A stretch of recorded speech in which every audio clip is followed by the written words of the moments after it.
চলতি শিক্ষাবর্ষ থেকে ঢাকা বিশ্ববিদ্যালয়ের সাথে থাকছে না 7 কলেজ। প্রভিসি ও নিউ মার্কেট থানার ওসিকে সরানোর দাবিতে অনড় শিক্ষার্থীরা।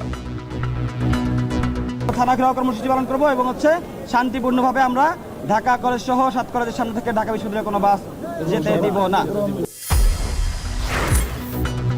চাকরির জাতীয়করণ না হওয়া পর্যন্ত শাহবাগে ইবতেদায়ী শিক্ষকদের অবস্থান। কর্মসূচিতে লাঠিচার্জে পুলিশের দুঃখ প্রকাশ। আমার দাবি, আমার ভাই বোনের দাবি, সকলের দাবি জাতীয়করণ করতে হবে। প্রাথমিক বিদ্যালয়ের ন্যায় জাতীয়করণ ঘোষণার দাবি যদি ঘোষণা করা না হয়, আগামীকাল দুপুর 2টায় কঠিন কর্মসূচি ঘোষণা করব।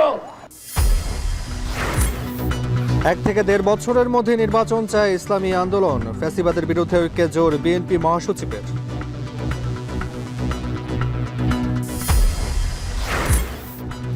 এবং ইভিএম এর ত্রুটিতে জাফর ইকবালের সংশ্লিষ্টতা অনুসন্ধানে দুদক। 3 বিমানবন্দরে 812 কোটি টাকার দুর্নীতির অভিযোগে 4 মামলা।